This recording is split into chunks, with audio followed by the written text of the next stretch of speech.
Working as death wasn't what I expected. To understand the choices I made, you first need to know a little about me. I'm not saying this will justify what I did in any way, but maybe you'll understand me. At least, I hope so. What would you have done to see your family again?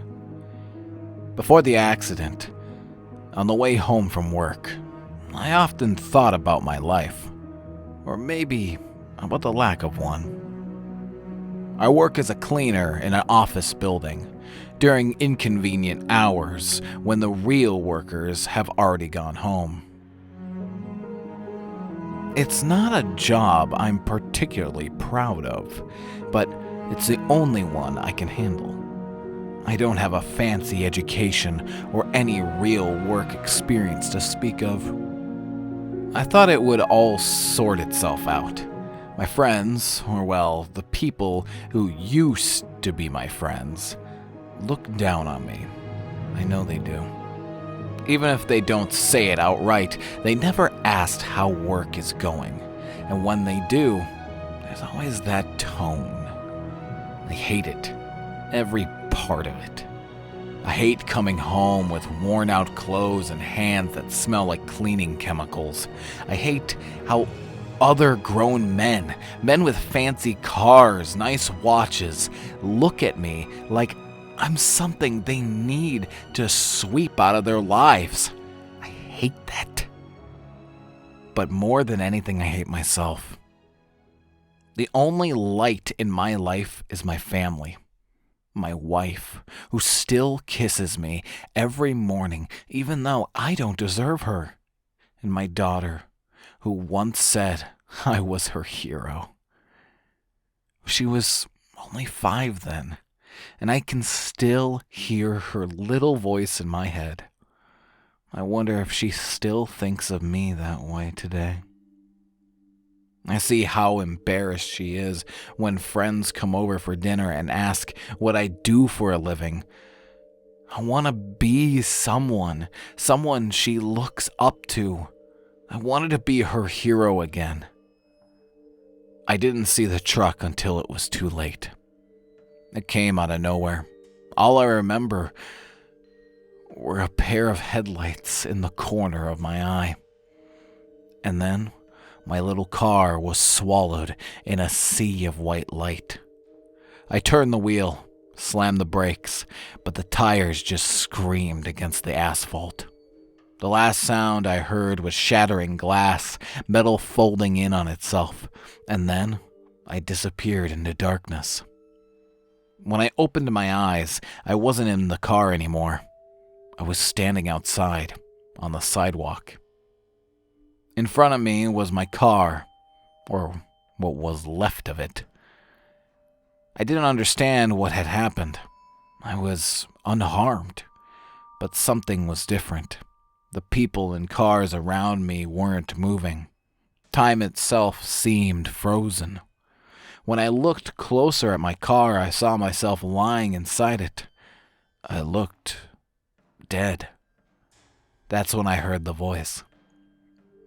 Well, that's how it goes. The voice was calm and composed, but with a depth that felt otherworldly. I turned around, and there he was. A man wearing a black cloak and hood over his head. A skeletal face peeked out from the shadow beneath the hood. And in his hand he held a scythe. Death. I don't know why, but I wasn't afraid at that moment. It was as if my brain couldn't fully comprehend what I was seeing. But I could tell he was smiling at me. So, he said, looking out at the crash site. Car accident. Not the worst I've seen, but enough to bring you here. Where am I? I asked, even though I already knew the answer. He rested the scythe on his shoulder. Right now, you're between the real world and the afterlife. Am I dead? He sighed as if it was the dumbest question he'd ever heard. Of course. Do you think you're just sleeping in that car? You're dead. And not quite ready to move on. Not yet. You still have a choice to make. A choice? I felt panic rising in my chest. But he raised a hand, and it was as if he silenced my fear with just a gesture. Yes, you're dead. But that's not what matters right now. I want to give you the chance to get your life back. You have a choice to make. I work hard, you know. It's a tough job being dead. And no breaks. So, sometimes, he leaned in, and his grin widened. Sometimes, I need someone to cover for me. I stared at him, unable to grasp what he meant. He saw my confusion and rolled his eyes. You'll be taking over for me, just for one day, he explained. It's simple. 4 people are supposed to die in your town today. That's already decided. I have a list. But I'm kind. I'll let you choose how they die. I stared at him. How they die? Are you serious? He laughed. I'm always serious. So, what do you say? Want to take over for a day? Or should we just wrap this up and send you along? What do you mean? Send me along. What happens then? He shrugged. Well, that's not up to me. Heaven, hell, something in between. You'll see what you deserve. He leaned closer. Or you can take my job and get a chance to, well, skip all that. One day, 4 people, you do the job and then you get your life back. I can't choose how people die, I said. Don't you want your life back? Think of your family. In hindsight, I should have said no. I should have said I wasn't someone who could make life and death decisions. But something about his words stuck with me. My family. And what do you get out of this? Ah, the classic question, he said, inspecting me.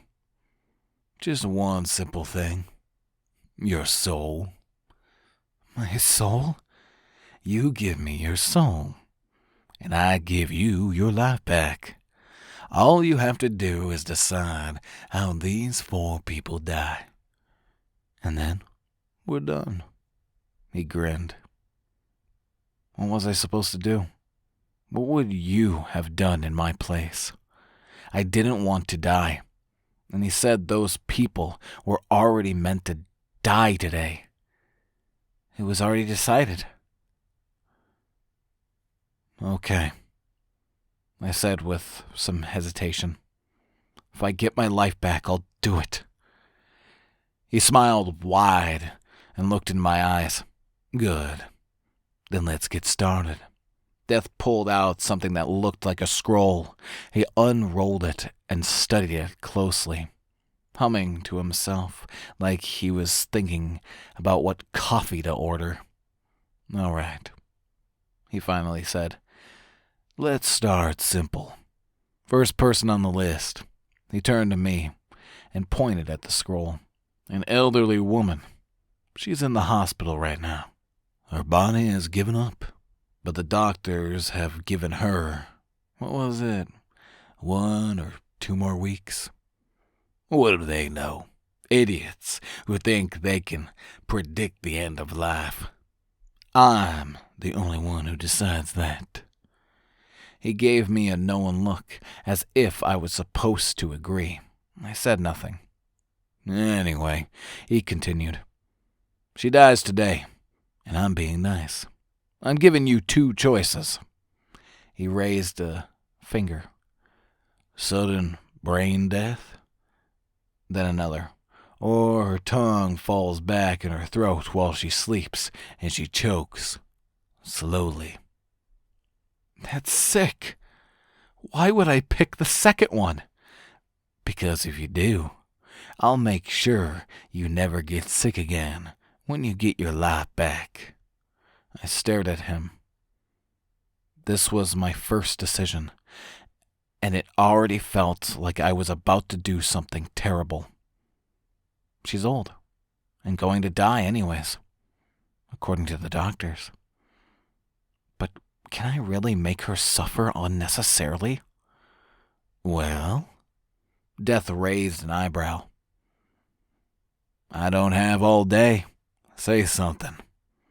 I swallowed and said the first thing that came to mind. Sudden brain death. He shook his head and noted it on the list. Boring choice, but all right. Next person. He pointed at the scroll again. The text shifted. I still couldn't read it. Only that a new line appeared. A middle-aged man.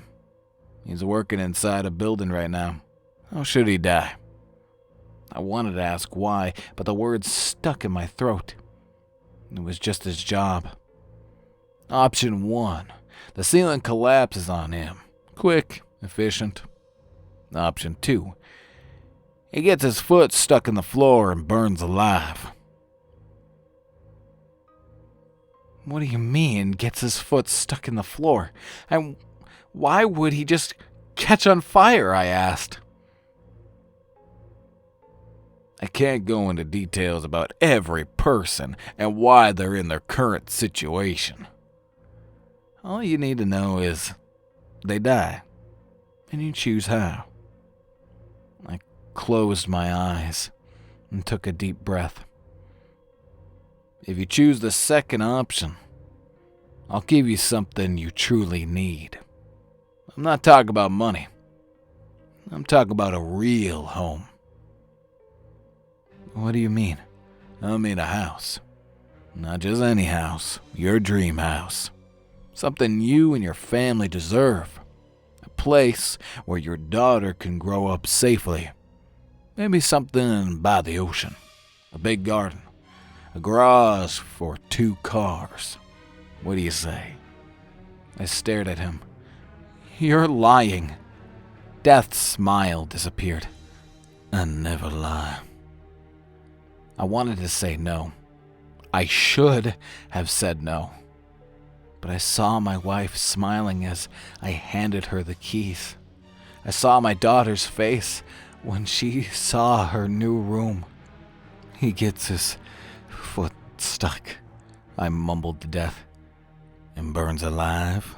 He smiled as he wrote it down. Yes, I said, and regretted it immediately. Noted. Wait, no. Let the ceiling fall instead. Death just laughed. Too late. Already written. Oh well, next person. He pointed again. The text shifted and formed into something new. Oh, he said, a bit surprised. A young girl driving a car with her friend. But she's driving way too fast, almost like she's in a hurry to get somewhere. He looked at me with a satisfied expression. Now, for the choice. How will she die? Option 1, she loses control, veers off the road, and the car sinks into a lake, drowning her. Or option 2, she doesn't stop at the red light and gets hit from the side by another car. She's wedged between the 2 cars and survives temporarily. And when the rescue workers separate the cars, she splits in half. I took a step back. Why? Why does she have to die? She's just a kid. You're asking the wrong questions, Death said coldly. She is meant to die today. It's not up to you to change that. You just have to choose how. I tried to hold back tears. I suppose you want me to choose the second option. You already have a dream house in the works. But a house needs a car, right? Or maybe two. Something that suits your family and yourself. How about a brand new Tesla that fits the whole family? And a sports car, a Lamborghini, just for you. Black, sleek, and faster than you ever dared to dream. You can almost hear the engine purring, can't you? Your friends would never look down on you again if you showed up in something like that. I hated how well he knew me. Once again, I tried to ignore what ethics and morals I had left. A dream house and a dream car. I would become a hero my daughter once said I was. The red light. She runs the red light without stopping. Death wrote it down. Good. 3 down. Only 1 left. Not so hard, is it? He leaned over the list. The text changed again. Okay, he said. Next person. A woman. She's hurrying down a staircase in an office building while talking on the phone. And you know what? You're not supposed to run on stairs. He grinned. Well, you know the rules. She's to die today. So what will it be? Will she trip, break her neck? He paused and furrowed his brow as if deep in thought.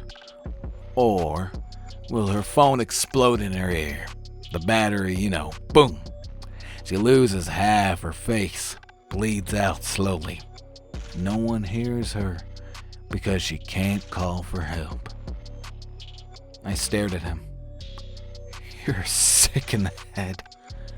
Answer now, he said with a cold smile.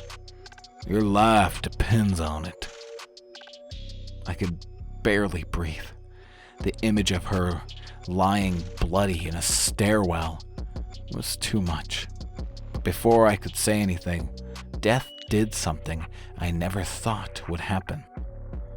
If you choose the battery, what if you never had to worry about money again? What if you are financially secure for the rest of your life? I'm talking about the lottery.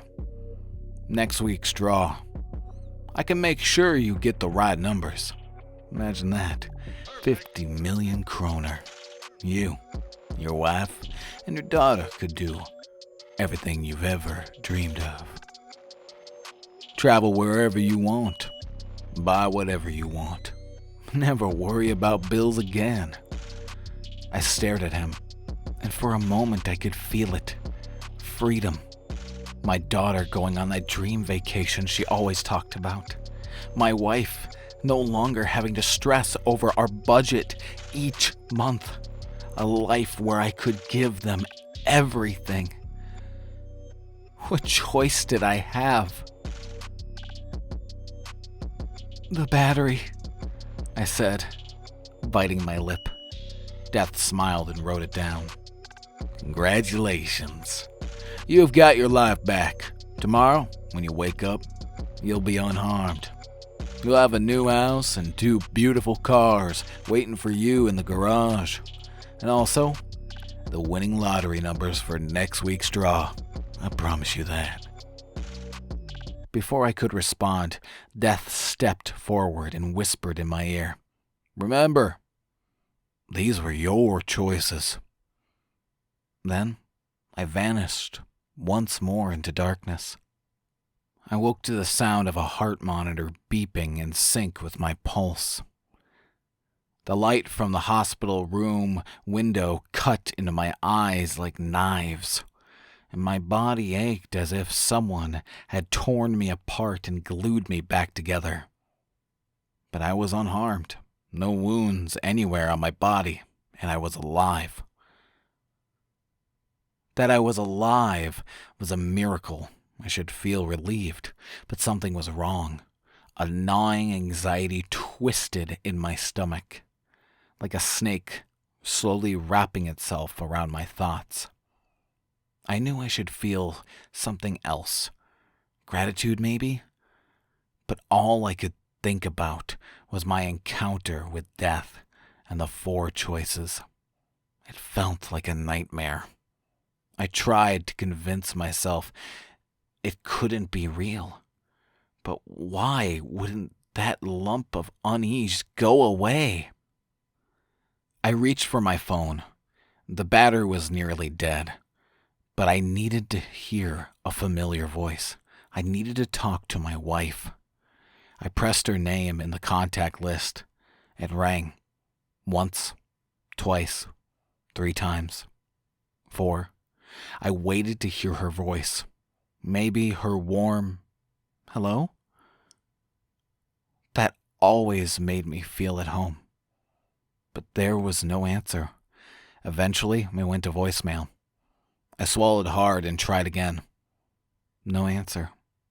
Worrying thoughts began swirling in my head.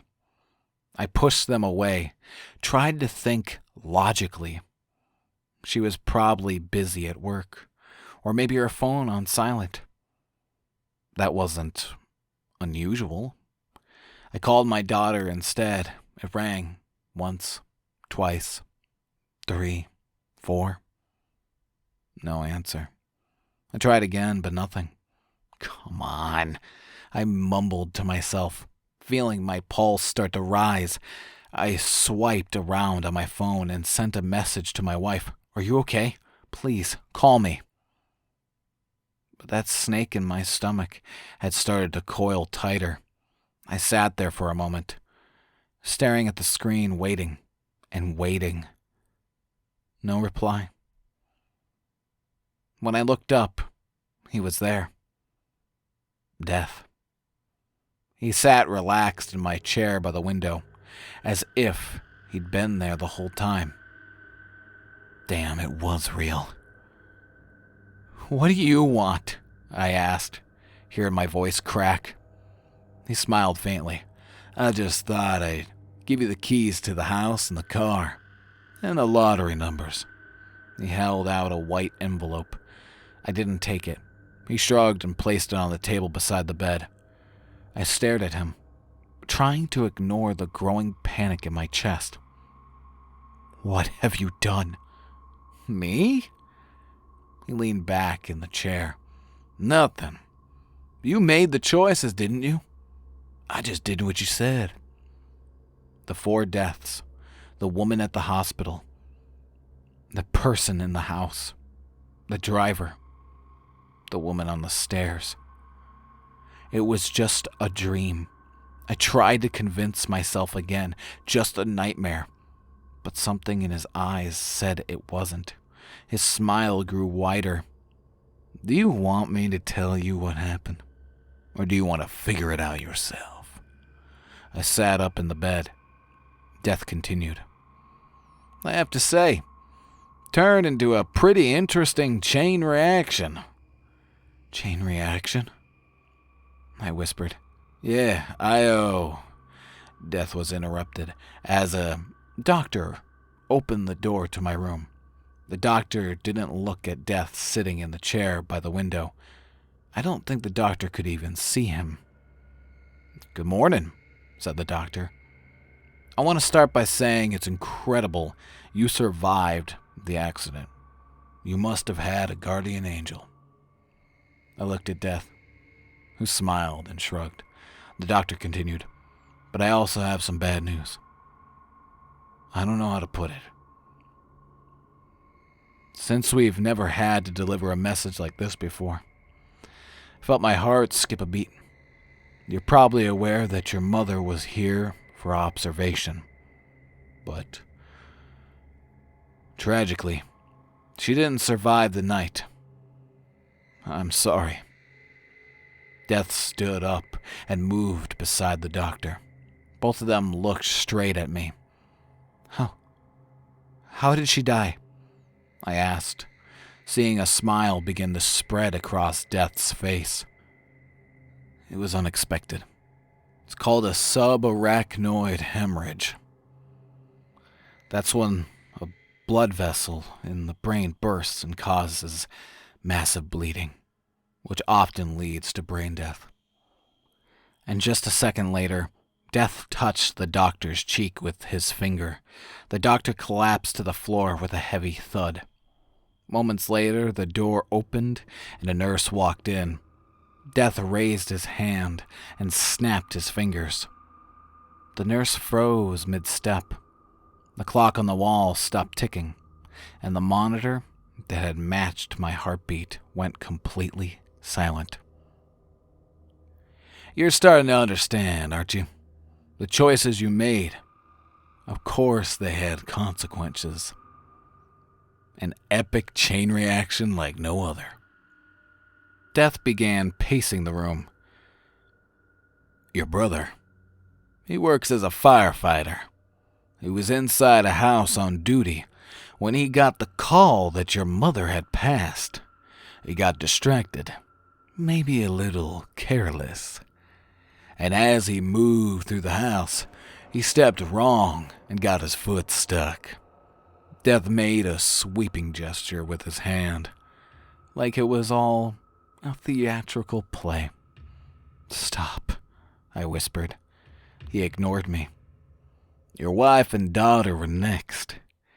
She heard about your brother through his employer and, of course, tried to call you, her husband. But you didn't answer. You were already gone by then. He smiled crookedly. So she called your daughter instead, while running down the stairs at work.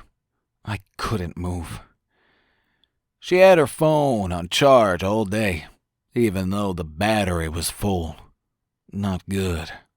So when she spoke to your daughter, who was on her way home from school, the battery overheated. I shook my head. No. And your daughter.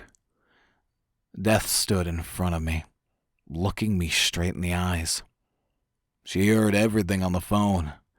Your wife's screams, the explosion, and she lost it. She rushed into the car with her friend, drove too fast, and well, you know how that ended. The images played out in my mind. So congratulations, said Death, standing up again. You've got your life back, just like I promised. You have everything now you ever dreamed of. I stared at him, devastated. You did this. He laughed. No, you did, said Death with a tired sigh, devastated. You did this. He laughed. No, you did, said Death with a tired sigh, as if he was weary of explaining. He walked over to the window, leaned against the window sill, and looked out at the world beyond. But you know what? I must admit something. I looked up, unable to focus. I felt numb, like my mind was shutting down to protect itself. He didn't think it would work. Death said thoughtfully, almost to himself, What are you talking about? He turned around, and for the first time, he looked genuinely satisfied. The devil. You see, he's been a bit bored down there in hell. That's what happens when you've had the same job for a few thousand years, I suppose. I stared at him, unable to speak. So I thought, he continued with a casual shrug, that I'd cheer him up. We made a bet. He and I. A chill stabbed through my chest. A bet?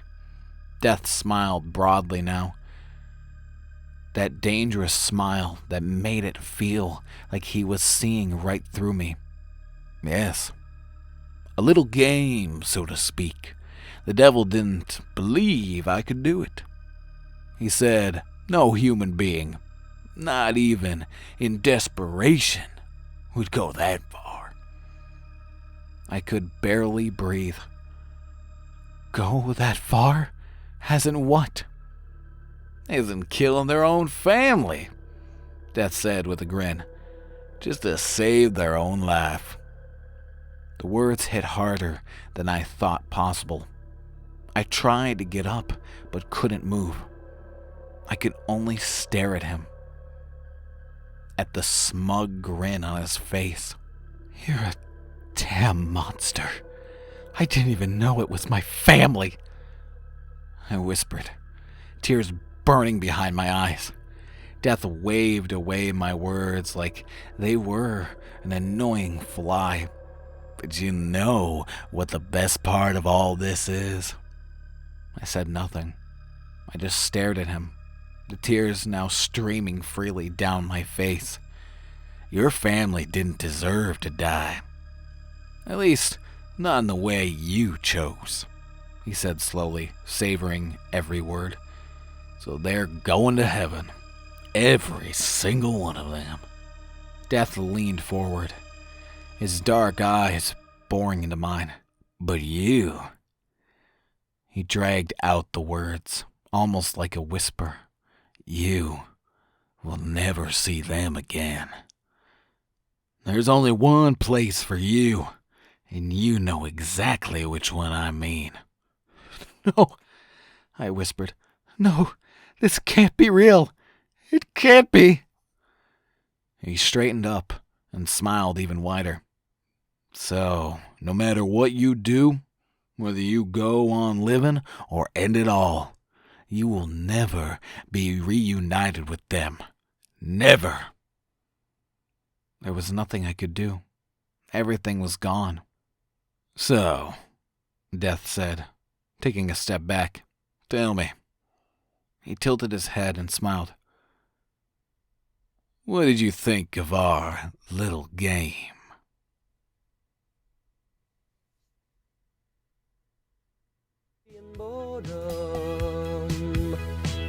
I contend that your drinking eye is never open. I insist somebody will die, and I hate coping. Wishing that the pills let you cry, and I hate coping. Someday I will go back outside and see her okay. I contend that your drinking eye is never open. I insist somebody will die, and I hate coping. Wishing that the pills let you cry, and I hate coping. Someday I will go back outside and see her okay.